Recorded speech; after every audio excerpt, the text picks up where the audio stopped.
sukacita boleh kembali menjumpai saudara di dalam ibadah yang luar biasa. Saya sungguh merasakan hadirat Tuhan, walaupun kita terpisah oleh jarak. Ya. Salam dan shalom dari kota Yogyakarta, dari kota Gudeg.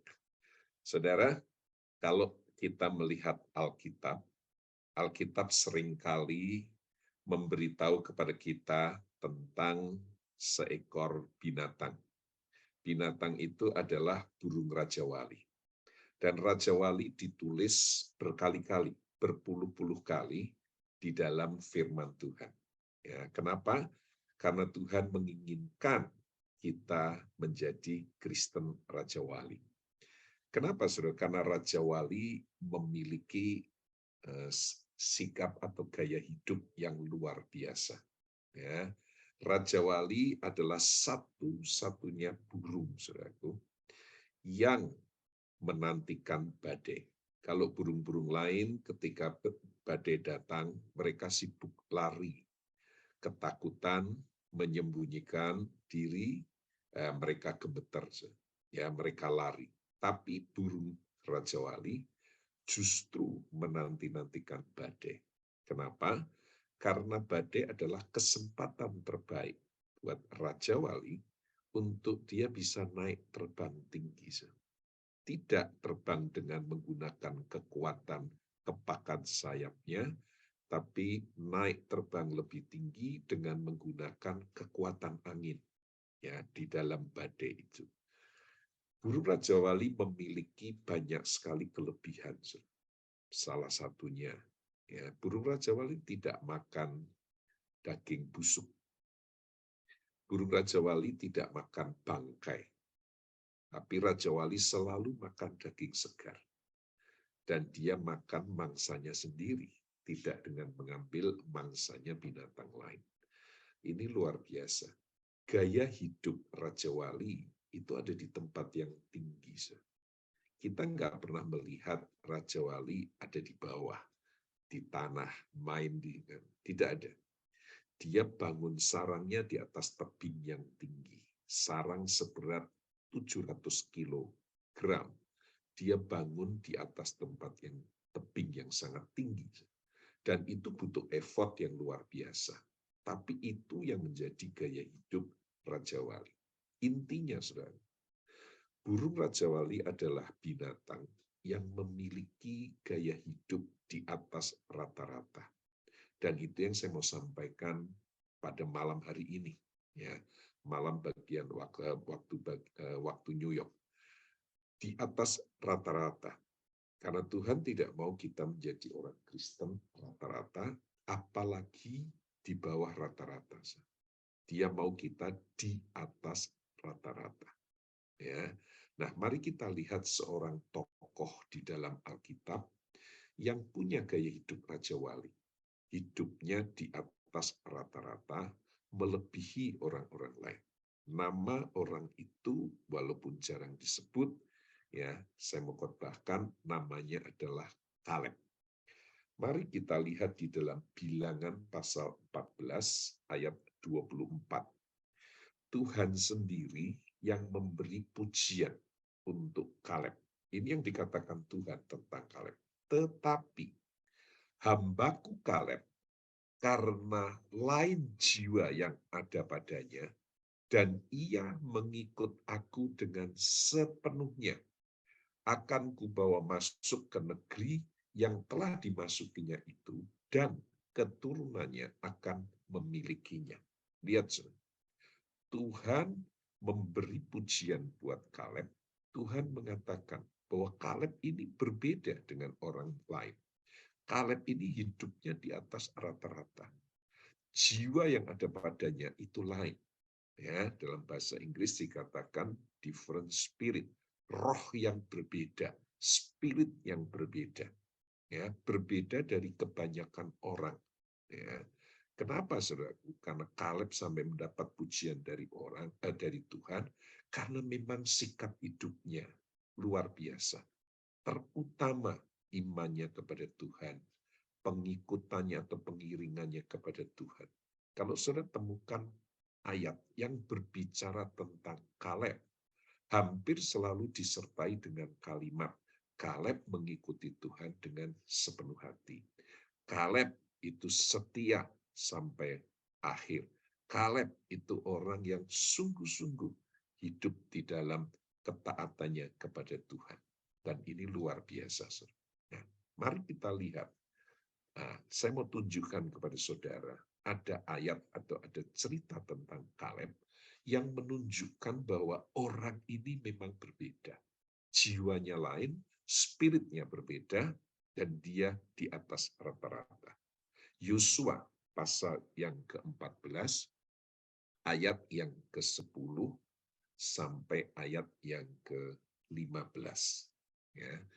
Jadi sekarang, sesungguhnya, ini yang dikatakan Kaleb kepada Yosua, ketika Kaleb meminta kepada Yosua daerah di tanah Kanaan yang dia mau rebut untuk jadi milik pusaka dari sukunya Yehuda. Ini yang dikatakan Kaleb kepada Yosua. Jadi sekarang, sesungguhnya Tuhan telah memelihara hidupku seperti yang dijanjikannya. Kini sudah 45 tahun lamanya sejak diucapkan Tuhan firman itu kepada Musa. Dan selama itu orang Israel mengembara di padang gurun, jadi sekarang telah berumur 85 tahun aku hari ini. Jadi saat Kaleb meminta bagian di tanah Kanaan untuk jadi milik pusaka sukunya, dia berusia 85 tahun. Ya. Ayat 11 dikatakan, pada waktu ini, saat aku berusia 85 tahun ini, aku masih sama kuat seperti pada waktu aku disuruh Musa, seperti kekuatanku pada waktu itu. Demikianlah kekuatanku sekarang untuk berperang dan untuk keluar masuk. Jadi Kaleb mengatakan, sekalipun umurku 85 tahun sekarang, tapi kekuatanku masih sama ketika aku berumur 40 tahun. Oleh sebab itu, ayat 12, berikanlah kepadaku pegunungan yang dijanjikan Tuhan pada waktu itu. Sebab engkau sendiri mendengar pada waktu itu bahwa di sana ada orang enak dengan kota-kota yang besar dan berkubu. Mungkin Tuhan menyertai aku sehingga aku menghalau mereka seperti yang difirmankan Tuhan.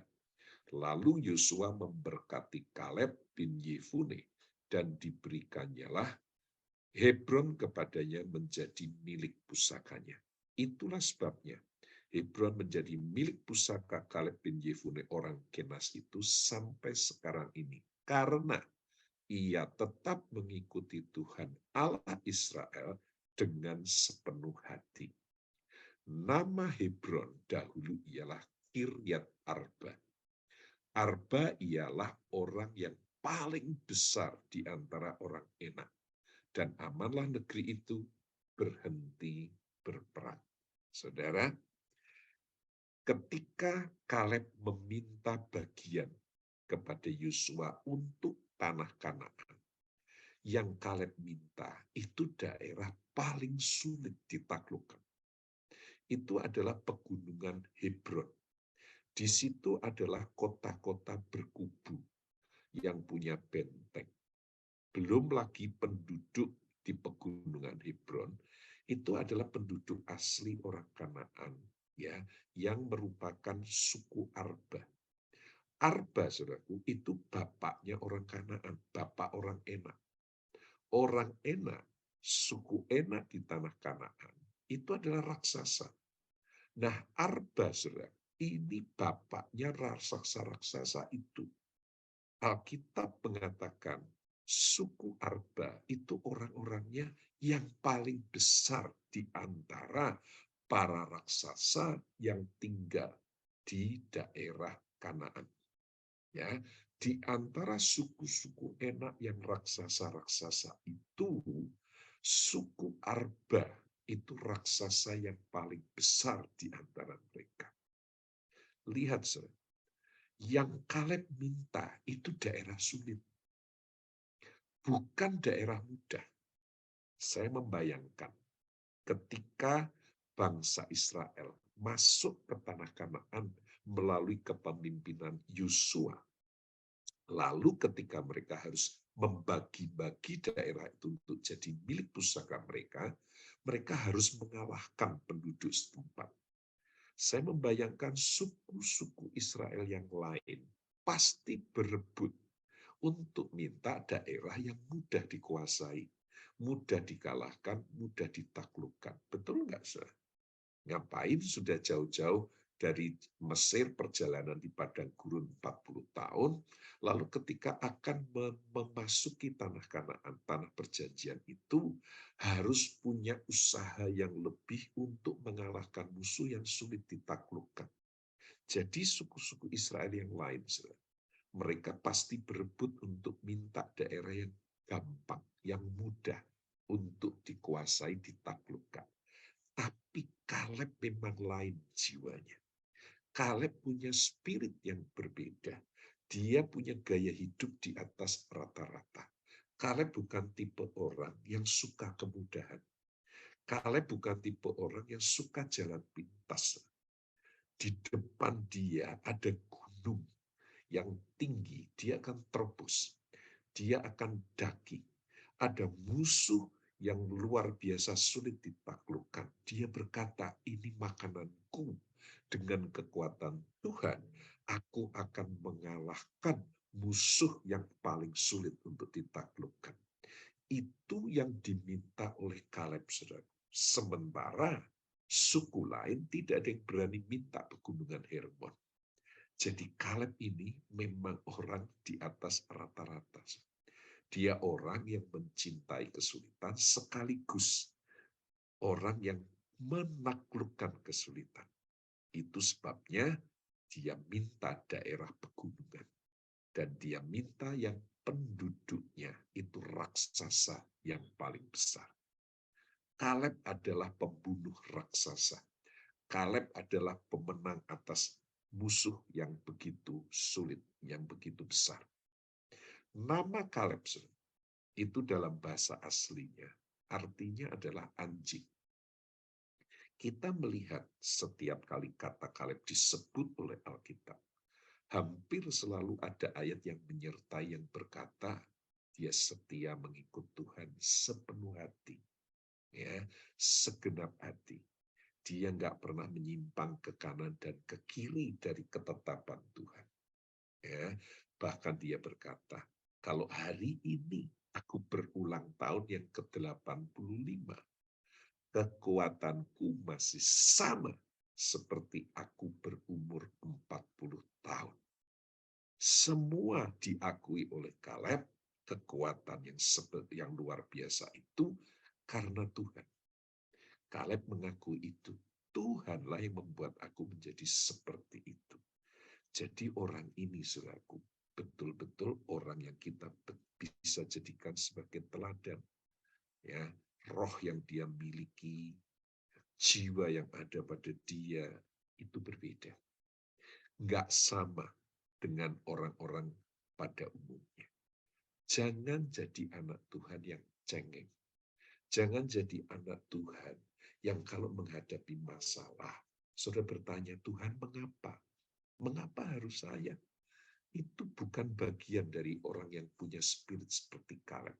Saya berdoa supaya spirit Kaleb diimpartasikan untuk setiap kita yang mendengar pada saat ini ketika kita dengarkan firman ini. Saudara, Tuhan mau hidup kita seperti Kaleb, karena Kaleb itu Kristen Raja Wali. Tuhan mau hidup kita di atas rata-rata. Bukan yang rata-rata, apalagi di bawah rata-rata.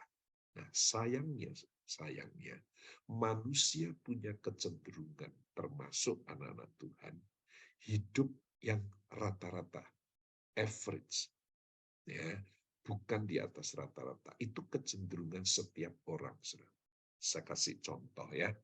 Kalau diadakan sebuah pertanyaan survei, Ya, dan pertanyaan ini jawabannya ada 3 pilihan.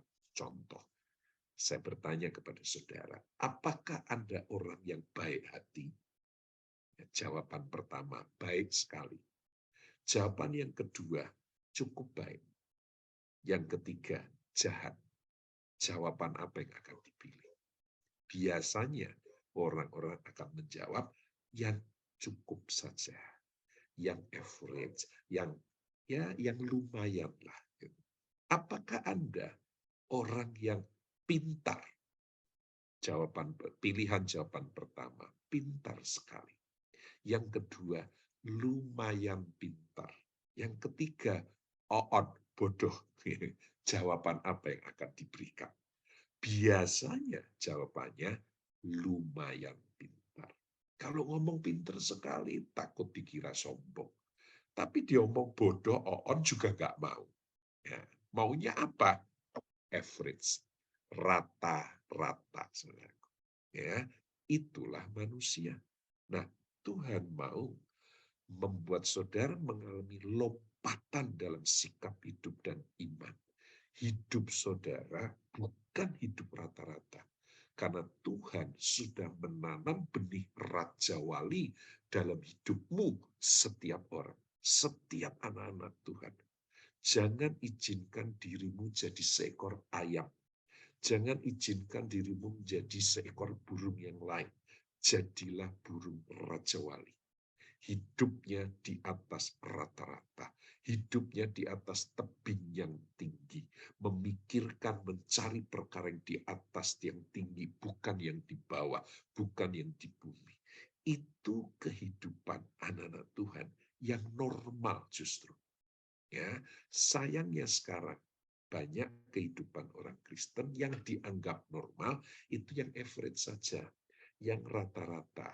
Mengasihi Tuhan ya cukuplah dengan ya nggak perlu dengan segenap hati, nggak perlu terlalu, nggak perlu fanatik, ya so-so lah ya, yang average lah. Yang penting rajin ibadah, yang penting juga dengar khotbah, yang penting tidak meninggalkan Tuhan, yang penting juga ya ini itu semuanya average. Saya mau berkata kepada saudara, di dalam dirimu Tuhan sudah menanam benih Raja Wali. Tapi itu akan betul-betul menjadi Raja Wali yang menantang badai dan terbang tinggi. Itu tergantung dari bagaimana saudara mengembangkan diri saudara, bertumbuh di dalam iman saudara, dan gaya hidup yang saudara miliki. Apakah itu rata-rata? Di atas rata-rata atau malah di bawah rata-rata? Saya berdoa dan berharap inspirasi Kaleb itu menjadikan kita memiliki kerinduan seperti Kaleb. Punya gaya hidup di atas rata-rata. Nah, ciri orang rata-rata. Yang pertama, ciri orang rata-rata adalah ikut arus. Kemana angin bertiup, dia ngikut. Ya, angin pengajaran, tren dunia apa, dia ngikut. Saudara. Kemana air mengalir, dia ngikut arus. Saudaraku. Seharusnya kita anak Tuhan menentang arus, melawan arus. Bukan ikut arus, tapi menciptakan arus. Bukan diwarnai, tetapi mewarnai. Ya, satu kali di dalam sebuah konferensi pria, ya, ketika kami lakukan itu konferensi pria nasional dan beberapa dari negara lain, ada seorang bapak yang diminta untuk bersaksi. Lalu dia sampaikan di dalam kesaksiannya bahwa sejak dia dipulihkan di dalam pergerakan pria yang kami lakukan, dia berubah dalam sikap hidup. Dia mulai melihat bahwa salah satu hal tanggung jawab terpenting dalam hidupnya sebagai seorang bapak adalah memuridkan anak-anaknya. Dan dia muridkan anaknya secara langsung. Lalu dia panggil anaknya, seorang anak muda usia sekitar 25 tahun, untuk maju ke depan. bersaksi. Nah, kesaksian pria muda inilah kesaksian anaknya yang saya mau ceritakan kepada saudara. Anak ini bercerita, pemuda ini, bahwa dia ketika dimuridkan oleh bapaknya, dia belajar banyak nilai-nilai. Dia belajar banyak tentang gaya hidup, bagaimana menghadapi dunia, bagaimana menghadapi dosa, bagaimana menghadapi ketidakbenaran yang ada di sekelilingnya, dan sebagainya. Dan dia cerita sebuah peristiwa yang dia alami secara nyata. Dia punya pacar, ya, dia pemuda, pacarnya tentu saja pemudi, ya.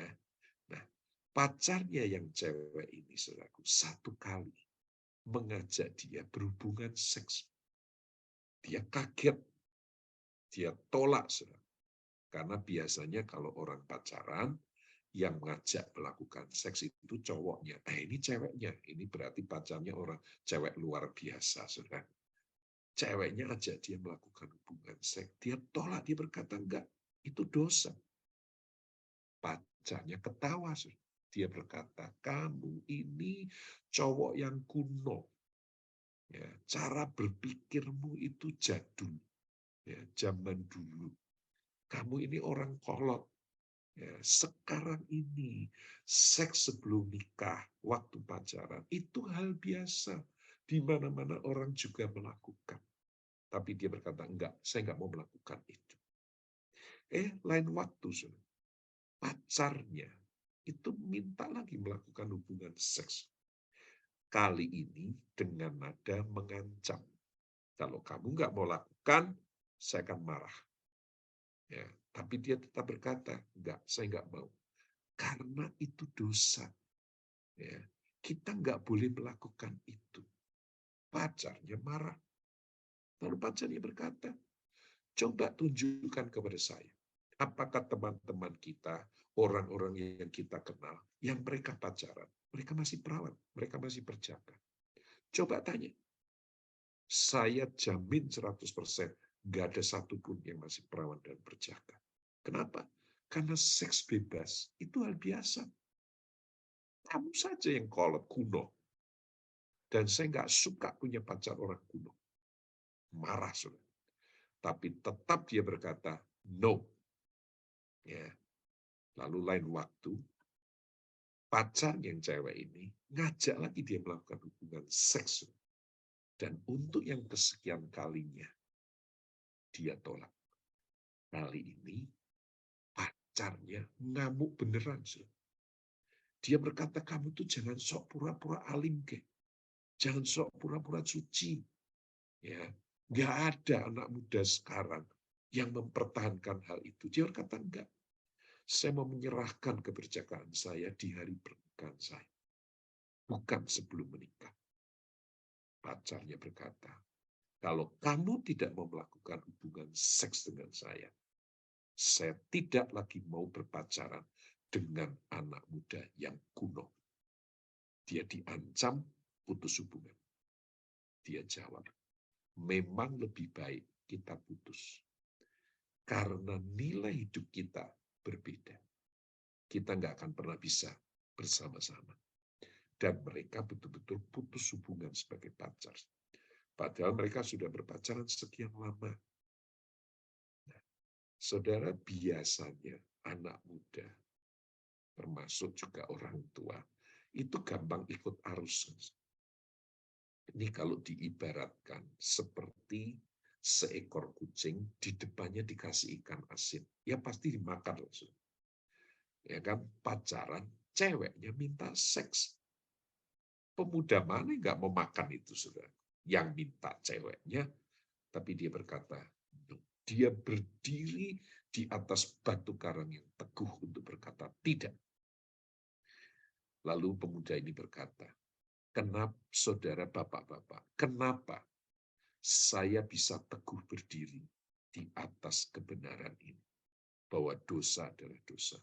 Karena saya melihat papa saya yang mementor dan memuridkan saya, hidupnya jadi teladan. Sejak papa saya pulih, dia mau taat hidup dalam kebenaran. saya melihat gaya hidup seorang pria yang berbeda. Cara berbisnis papa saya beda. Dia tidak mau melakukan ini itu yang di luar firman Tuhan. Cara papa saya memperlakukan mama saya berbeda. Membangun hubungan suami istri. Saya diberkati. Saya diinspirasi oleh apa yang dilakukan oleh mentor saya. Yang sekarang berdiri di sebelah saya. Dia adalah ayah saya. Dia adalah papa saya. Saudara, dua orang pria ini gaya hidupnya di atas rata-rata. Mereka tidak mau melakukan apa yang firman Tuhan tentang larang, dan mereka berani berkata tidak. Dan itu menjadi tindakan iman mereka, dan itulah sikap di atas rata-rata. Mereka diperhadapkan dengan kesulitan dan tantangan, tapi mereka keluar sebagai pemenang. Kenapa? Karena mereka tidak ikut arus. Mereka justru menciptakan arus. Ya. Jadi orang yang rata-rata itu cirinya ikut arus. Nah, orang-orang yang ikut arus biasanya hampir selalu itu mudah kompromi. Kompromi dengan sesuatu yang ya nggak apa-apa lah. Ini kan dosa putih. Ya, ini kan daerah abu-abu. Ya, belum tahu ini dosa beneran atau enggak. Ya, dan banyak orang yang akhirnya jatuh di dalam kompromi dengan nilai-nilai dunia, dengan nilai-nilai di luar firman Tuhan. Dan itu menyedihkan. Kenapa? Karena orang ini ikut arus. Ya, mudah untuk kompromi. Bahkan seorang rasul yang bernama Petrus saja, dia jatuh dalam kemunafikan. Kompromi dengan apa yang dimaui oleh orang Yahudi. Padahal Petrus seharusnya tahu bahwa itu tidak boleh. Ya, tapi demi menyenangkan hati manusia, menyenangkan bangsanya sendiri, dia kompromi dengan ketidakbenaran. Sampai Rasul Paulus menegur Petrus yang lebih senior dari dia. Dia berkata, kamu munafik Petrus. Kamu tidak boleh melakukan itu dan kamu seharusnya tahu. Akhirnya teguran Paulus itu yang membuat Petrus bertobat. Selevel seorang rasul itu bisa kompromi dengan ketidakbenaran, dengan apa yang bukan Tuhan nyatakan. Kenapa? Karena ikut arus. Ya. Sementara Paulus itu orang hidup di atas rata-rata.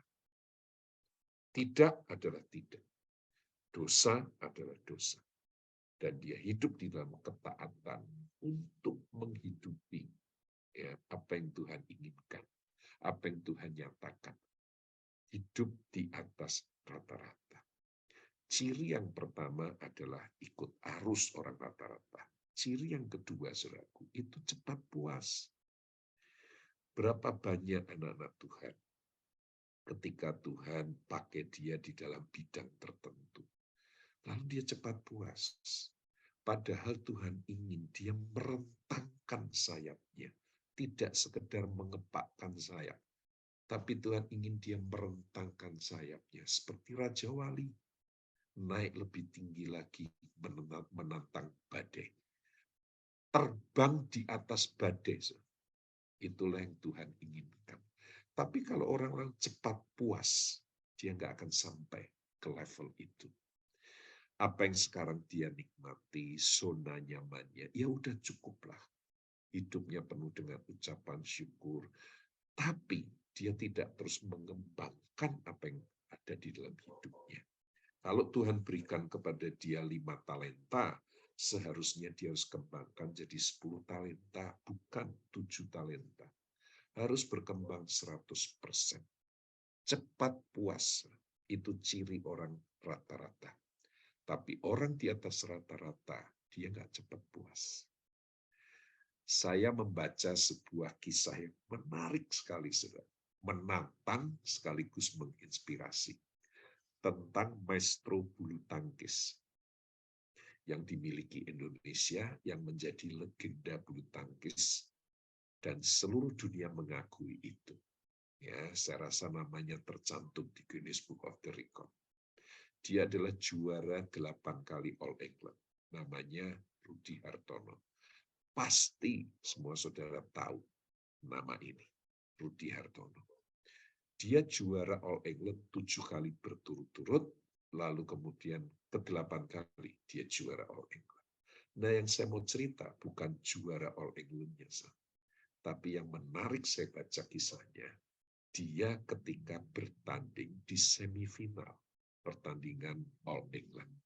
Di semifinal itu, saudaraku, dia ketemu lawan dari Swedia, namanya Sture Johnson. Ya, pada waktu dia bertanding melawan musuhnya ini, di set pertama dia kalah. Skornya 15-4. Angka dia kecil, poinnya hanya 4, musuhnya 15. Zaman itu bulu tangkis skor tertinggi itu 15. Jadi set pertama dia kalah 15-4. Di set kedua, ya, di set kedua itu skornya itu sudah fantastis. 14-0. Tapi yang kosong itu Rudy Hartono. Sture Johnson musuhnya itu 14. Jadi tinggal 1 poin lagi diraih oleh Sture Johnson. Pertandingan itu membuat Rudy Hartono dikalahkan dan musuhnya menang.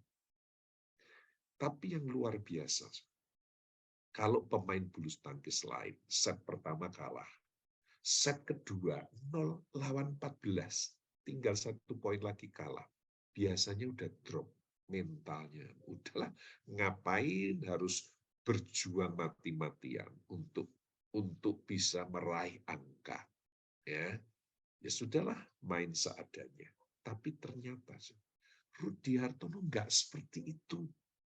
Waktu dia dapat bola untuk serve, ya sambil di dalam hati dia berkata, dia berdoa, beri, aku mau 1 angka lagi. Aku mau 1 angka. Jadi waktu dia serve, lalu tanding, dia dapat angka. Angka 0 pecah jadi 1. Dia pegang lagi bola untuk serve. Dalam hati berkata lagi, aku mau 1 angka. Dari 1 jadi 2. Aku mau 1 angka, 2, 3. 3 jadi 4, jadi 5, jadi 6. Terus itu angkanya, saudara, poinnya dia dapat. Sampai akhirnya Rudy Hartono enggak cuma ngomong dalam hati, aku mau 1 angka lagi. Tapi dia teriak. Dia ngomong, dia keluarkan confession. Aku mau 1 angka lagi. Aku mau 1 angka lagi. Aku mau 1 angka lagi. Dan angkanya terus naik, saudara. Sampai apa yang terjadi? Terjadi 14-sama, just dari 0-14. Hanya dari teriakan dan doa dalam hati. Aku mau 1 angka lagi. Saudara, musuhnya udah kena mental, saudara. Tinggal 1 angka dia menang, dia nggak bisa raih, malah terkejar jadi sama jus 14-0, 14-sama. Dan Rudy Hartono menutup set kedua dengan kemenangan skor 17-14. Ketika masuk set yang ketiga, saudaraku, musuhnya sudah mentalnya down, fisiknya down, semuanya down, saudaraku. Dan Rudy Hartono memenangkan set ketiga dengan angka yang sangat fantastis, 15-0. Bayangkan, set pertama kalah, set kedua 14-0. Tapi bisa membalik keadaan. Apa yang membuat itu terjadi? Beri aku 1 angka lagi. Aku mau 1 angka lagi. Ketika dia berteriak, ketika dia berdoa, ketika hatinya juga berkata, Aku mau satu angka lagi, dia raih. Sikap tidak cepat puas inilah yang membuat dia keluar sebagai pemenang. Seandainya jemaat BMC New York, setiap Anda berkata, aku mau satu jiwa lagi. Aku mau satu jiwa Tuhan. Aku mau satu jiwa Tuhan. Saya bisa membayangkan revival terjadi di sana. Apakah saudara cepat puas dengan keadaan saudara sekarang, kerohanian saudara? Atau saudara berkata, Tuhan, saya mau satu angka lagi. Saya mau satu jiwa lagi. Saya mau naik lagi. Saudara, musuh bebuyutan dari Rudi Hartono yang pernah mengalahkan Rudi Hartono, namanya Sven Pri. Itu pemain dari Denmark. Dia berkata seperti ini. Jika Anda melawan Rudi Hartono, jangan pernah berkata Anda menang sebelum angka Anda itu 15. Kalau masih 10, 13, bahkan 14, jangan ngomong Anda menang. Anda baru bisa berkata menang kalau angkamu 15. Saudara, itu memang betul-betul terbukti. Kenapa? Karena maestro bulu tangkis yang dimiliki bangsa kita ini, itu punya spirit di atas rata-rata. Dia tidak cepat puas, dia mau satu angka lagi. Saudara mau iman yang bertumbuh lagi. Tuhan, aku mau iman yang bertingkat lagi. Tuhan, aku mau kedewasaan satu level lagi. Tuhan, aku mau satu jiwa lagi. Ketika engkau terus ada di dalam sikap itu, engkau akan mengalami lompatan. Hidupmu bukan di rata-rata, tapi di atas rata-rata. Sekarang saya mau berbicara di poin-poin terakhir khotbah saya. Apa ciri orang di atas rata-rata? Tadi ciri orang rata-rata adalah ikut arus dan cepat puas. Yang ciri orang di atas rata-rata, pertama, melakukan lebih dari yang diminta. Itu ciri orang di atas rata-rata. Kalau di gereja saudara, di pelayanan saudara, pemimpinmu memberi kepercayaan untuk saudara melakukan sebuah tanggung jawab pelayanan. Lakukan lebih dari yang diminta. Beri lebih dari yang diminta. Lakukan dan beri yang terbaik. Saudara akan mengalami, hidupmu akan berubah, hidupmu akan terjadi lompatan, saudara. Karena apa? Karena itu standar yang Yesus beri buat anak-anak Tuhan. Yesus berkata begini, kalau engkau diminta berjalan 1 mil, engkau jangan berjalan 1 mil, tapi berjalanlah 2 mil. Kalau engkau diminta bajumu, apa yang Yesus katakan? Jangan hanya beri baju, tapi berikan bajumu, sekaligus berikan jubahmu. Apa yang Yesus sampaikan itu sebuah standar, sebuah gaya hidup kekristenan yang di atas rata-rata. Itu yang Tuhan mau atas hidup kita. Karena Yesus berkata, kalau engkau diminta berjalan 1 mil, lalu engkau turuti berjalan 1 mil saja, engkau rata-rata sesuai dengan yang diminta. Tapi kalau engkau berjalan 1 mil, engkau dimintanya 2 mil, tapi engkau diminta 1 mil, engkau di atas rata-rata. Kalau engkau diminta bajumu, berikan juga jubahmu, engkau tidak rata-rata, engkau di atas rata-rata. Melakukan lebih dari yang diminta. Kalau engkau diminta menyerahkan nyawamu, jangan pertahankan nyawamu. Serahkan nyawamu karena engkau akan memperoleh nyawamu. Kalau engkau ditampar pipi kiri, berikan apa? Tinju kananmu, betul? Atau berikan pipi kananmu. Saya punya cerita nyata ini, saudara. Di kota Jogja di mana saya tinggal, saya punya teman mengenal seorang hamba Tuhan. Dia gembala sidang. Satu kali dia bercerita kepada saya, dia diminta melayani sebuah persekutuan anak-anak muda di sebuah kampung di kota Jogja. Waktu dia datang melayani di situ, ketika dia baru saja khotbah, kira-kira 5 menit di awal khotbah, tempat mereka bersekutu itu dikepung sama pemuda penduduk kampung itu. Mereka teriak-teriak dengan nada yang kasar, mereka minta ibadah itu dihentikan. Mereka nggak suka, mereka nggak mau ada ibadah Kristen di tempat itu. Intoleransi yang terjadi. Wah, mereka bawa senjata-senjata tajam. Mereka datang dengan ancaman. Akhirnya, pengurus persekutuan itu keluar menemui mereka. Lalu, mereka menjelaskan bahwa ini ibadah. Kami tidak macam-macam. Tapi mereka nggak mau tahu. Pokoknya harus berhenti. Mereka nggak mau ada ibadah di situ. Pengurus ini menjelaskan, oke Pak, kami minta izin, biar ibadah kami selesai dulu. Setelah itu kita bisa bicara baik-baik. Mereka berkata, enggak, pokoknya sekarang juga. Saudara, kalau orang sudah ngomong, pokoknya lah itu repot. Ya, sudah nggak bisa dibantah lagi. Ya, banyak anak Tuhan itu kalau ngomong sama Tuhan juga begitu. Pokoknya Tuhan. Nah, itu nggak baik, saudara. Ya, sampai akhirnya teman saya akhirnya berhenti khotbah. Dia keluar, lalu dia temui orang-orang ini, dan dia berkata, kegiatan kami beribadah itu dijamin oleh Undang-Undang Dasar Nomor 29. Ini hak kami.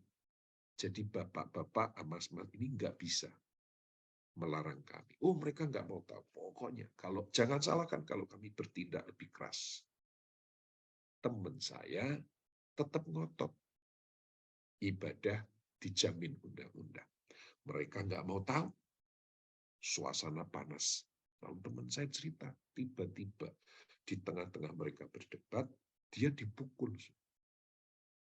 Wah, gitu. Ketika dia cerita dia dipukul, saya spontan tanya, terus reaksimu gimana? Oh ya, saya langsung, Pak, tak balas. Kok kamu balas? Kenapa?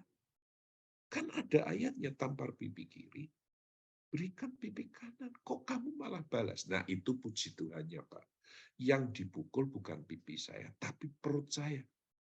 Nah, karena yang dipukul perut saya balas. Kenapa? Karena nggak ada ayatnya. Ya, tapi kalau yang dipukul pipi saya, itu ada ayatnya, saya nggak berani balas. Ya.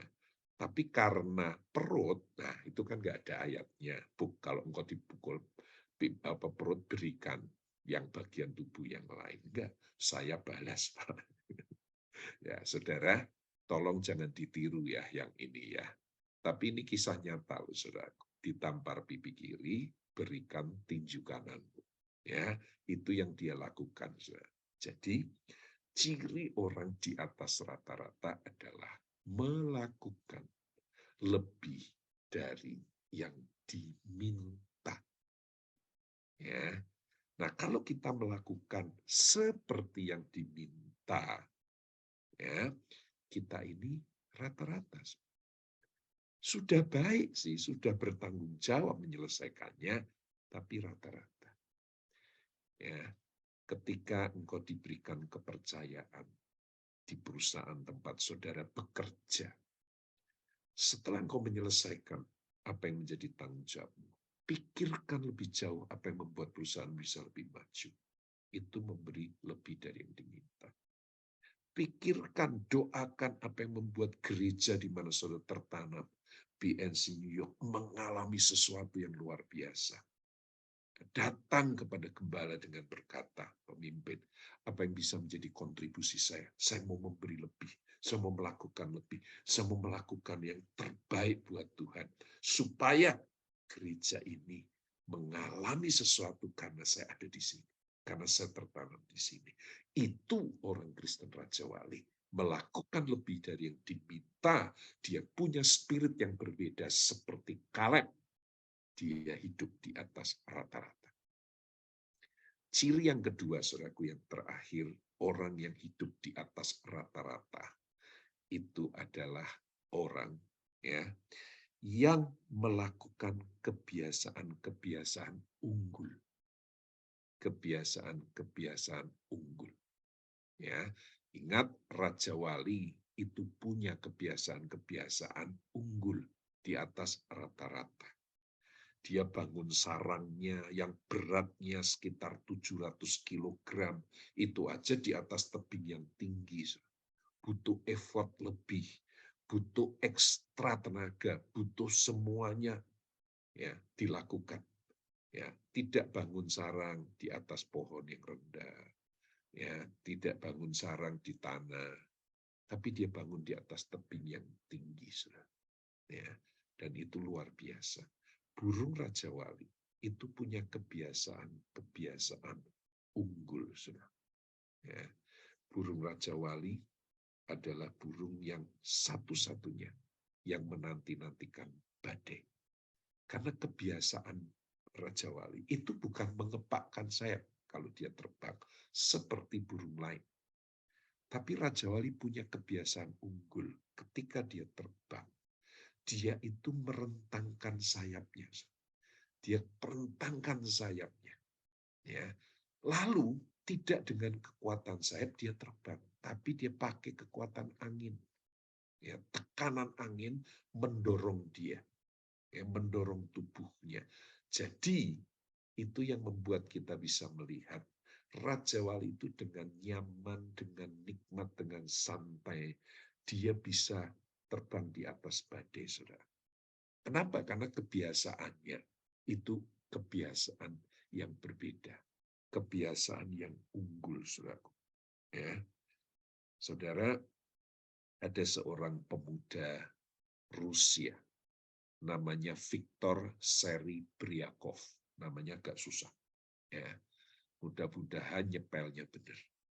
Selama bertahun-tahun, dia hidup dengan mencap dirinya orang gagal. Orang lain juga berkata dia ini bodoh. Gurunya berkata dia sudah tidak bisa dididik lagi. Apa yang coba dia lakukan selalu mengalami kegagalan. Dari sejak umur 15 tahun sampai 17 tahun kemudian, umur 32 tahun, dia hidup dengan kebodohan, kegagalan yang dia berikan label untuk dirinya, orang lain juga melabeli dia seperti itu. Karena memang tidak ada prestasi apa-apa dalam hidupnya. Tapi tanpa sengaja ketika dia berusia 32 tahun, dia ketemu dengan seorang yang dia bangun persahabatan, pertemanan. Dan teman barunya ini, seorang psikolog. Lalu teman yang psikolog ini iseng-iseng tes IQ buat Viktor ini.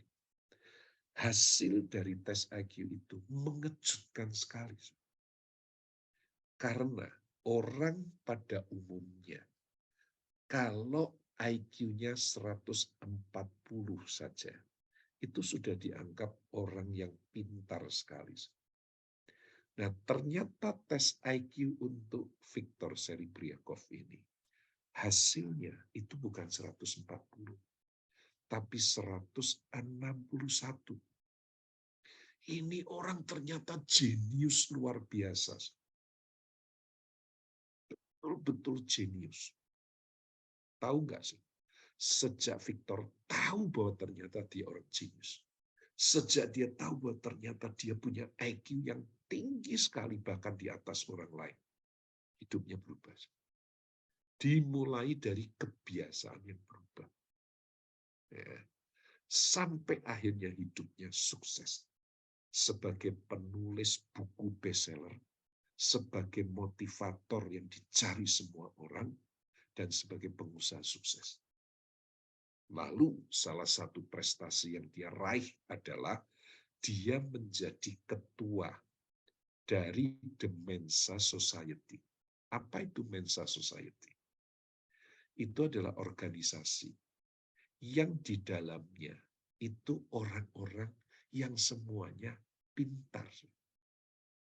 Organisasi kelompok dari orang-orang jenius di seluruh dunia, itu Mensa Society. Untuk jadi member di Mensa Society ini, saudaraku, syaratnya cuma satu. Asal IQ saudara di atas 130 atau 140, ada yang mengatakan 140, baru bisa jadi anggota Mensa Society. Dia ketuanya, ketua dari orang-orang jenius, orang-orang sangat pintar di seluruh dunia. Hidupnya berubah. Apa yang menjadi penyebab? Ketika dia merubah kebiasaannya. Dulu yang dia lakukan kebiasaan orang gagal, kebiasaan orang bodoh, kebiasaan orang yang tidak berdaya, yang tidak bisa mencapai prestasi dalam hidupnya. Jadi nggak ada target.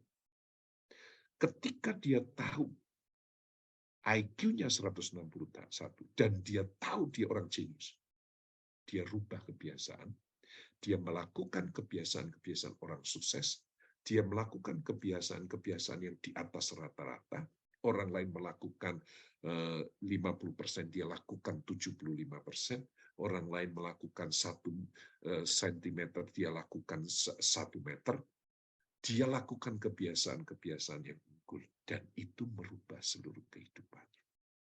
Saudara, satu kali saya bertemu dengan seorang wanita. Gadis ini cantik. Dia mantan pramugari. Ya, tapi dia keluar sebagai pramugari karena pesawatnya mengalami kecelakaan.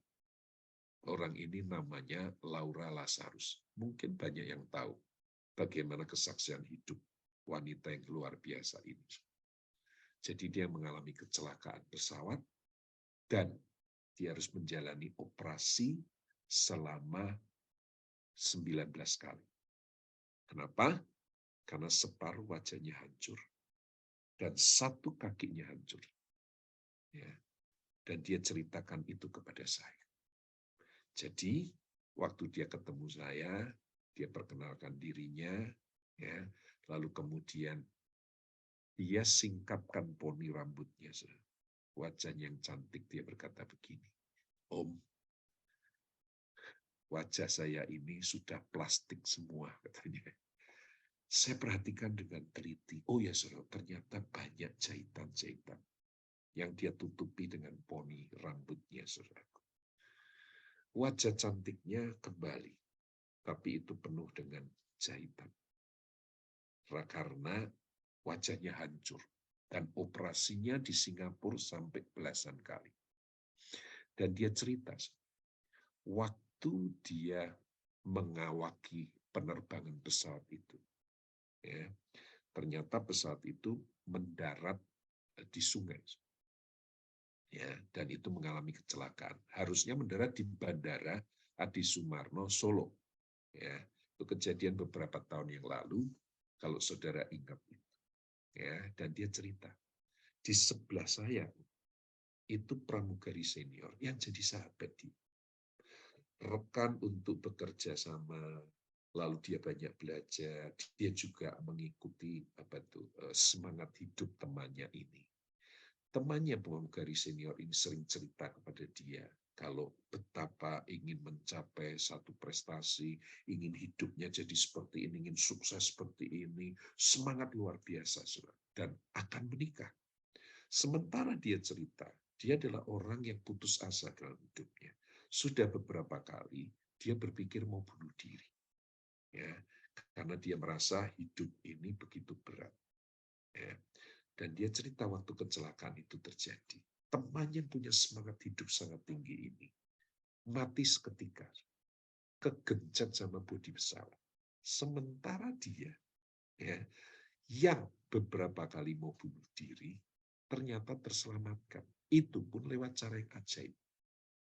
Karena wajahnya hancur, 1 kaki juga hancur. Lalu waktu itu penumpang yang meninggal, termasuk yang penumpang di kelas bisnis dan sebagainya, itu 21 orang atau lebih. Nah, dia, saudaraku, itu sudah ditaruh di tumpukan mayat. Waktu warga membantu evakuasi dari dalam bangkai bodi pesawat. Jadi mayat-mayat yang sudah mati itu dikumpulkan oleh warga yang membantu, lalu ditumpuk, jadi tumpukan mayat. Nah, dia itu sudah ditaruh di atas tumpukan mayat. Tiba-tiba entah siapa yang ngomong, ada satu orang berkata begini, kayaknya yang ini masih hidup. Gara-gara perkataan itu, warga langsung menolong, membawa dia dimasukkan ambulan, dibawa ke rumah sakit. Seandainya 2-3 jam dia dibiarkan di atas tumpukan mayat, dia pasti juga mati. Ya. Akhirnya nyawanya terselamatkan. Dan dia berkata begini kepada saya, Om, teman saya, sahabat saya, yang punya semangat hidup begitu tinggi, punya cita-cita luar biasa, ingin lakukan ini itu, malah mati seketika. Saya yang ingin mengakhiri hidup saya beberapa kali, saya malah diizinkan Tuhan tetap hidup. Jadi, saya sekarang tahu apa tujuan hidup saya. Sekarang saya tahu apa artinya hidup di dalam Tuhan. Sekarang saya tahu apa artinya menghadapi kesulitan dan tantangan dalam hidup itu dan harus menang atas kesulitan itu. Karena dia cerita, berkali-kali saya menghadapi operasi. Itu saya betul-betul menderita. Rasa takut, penderitaan secara sakit secara fisik dan sebagainya. Dan waktu dia ngomong dengan saya secerita itu, dia belum selesai operasi. Dia masih terus harus melakukan sekian kali lagi.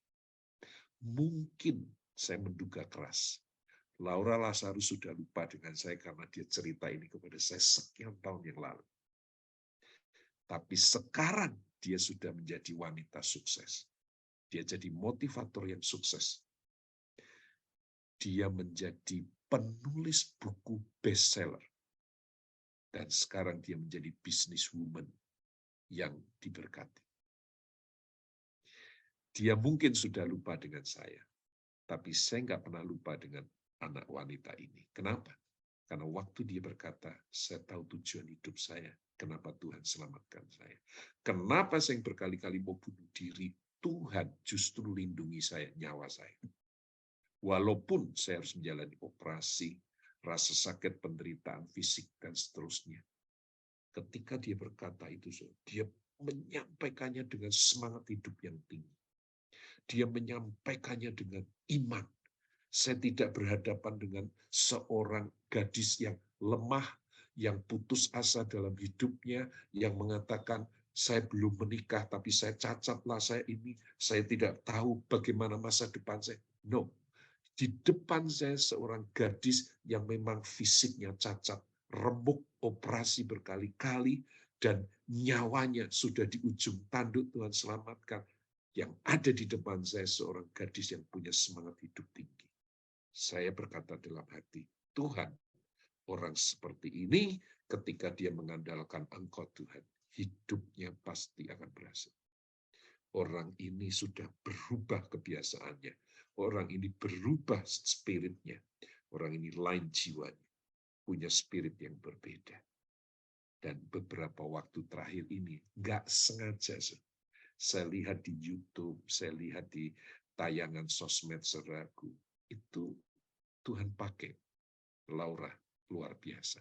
Jadi motivator, jadi penulis buku yang sukses, yang luar biasa. Dan saya berkata dalam hati, ini gadis yang saya temui sekian tahun sebagai seseorang yang hampir mati, tapi kemudian bangkit lagi, dan bangkit dengan semangat baru, dengan kebiasaan unggul dalam hidupnya, melakukan yang lebih dari yang diminta, dan sekarang Tuhan berkati dia. Dia menjadi salah satu tokoh wanita yang dihormati, yang sangat dicari, hidupnya jadi inspirasi bagi banyak orang.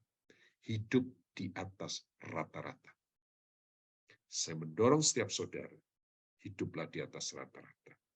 Jangan izinkan benih Raja Wali yang Tuhan taruh dalam hidupmu jadi sia-sia. Benih itu sudah ditanam, engkau yang harus mengembangkannya. Saya mau berdoa supaya spirit Kaleb diimpartasikan dalam kehidupan kita. Jadilah Kristen Raja Wali, miliki gaya hidup di atas rata-rata, lakukan kebiasaan-kebiasaan unggul, lakukan lebih dari yang diminta, dan jadilah seperti Kaleb, punya spirit yang berbeda, dan engkau akan mengalami lompatan-lompatan di dalam hidupmu. Amin. Mari kita ambil waktu setelah sejenak, kita berdoa. Tuhan, Engkau sudah memberikan contoh-contoh yang begitu jelas. Orang-orang yang sebelumnya bukan siapa-siapa. Orang-orang yang sebelumnya tidak bisa berbuat apa-apa. Tapi Tuhan angkat menjadi orang yang berhasil. Tuhan angkat menjadi orang yang hidupnya diberkati Tuhan. Karena dia hidup di atas rata-rata. Dia punya gaya hidup seperti Raja Wali. Hamba-Mu berdoa buat setiap peserta online Zoom ini, Tuhan. Aku berdoa menyatakan berkat dari Tuhan supaya spirit Kaleb itu diimpartasikan buat setiap anak-anak di dalam nama Tuhan Yesus. Supaya benih Raja Wali itu bertumbuh, berbuah, dan menjadikan mereka Kristen Raja Wali. Hidup di atas rata-rata. Bukan menjadi yang rata-rata, apalagi di bawah rata-rata. Terima kasih Tuhan. Biar mereka tidak ikut arus, tapi menciptakan arus. Tidak cepat puas, tapi ingin mencapai yang maksimal dari Tuhan. Terima kasih Bapa. Dalam nama Yesus, berkati setiap orang yang mengikuti Zoom meeting ini. Haleluya. Amin.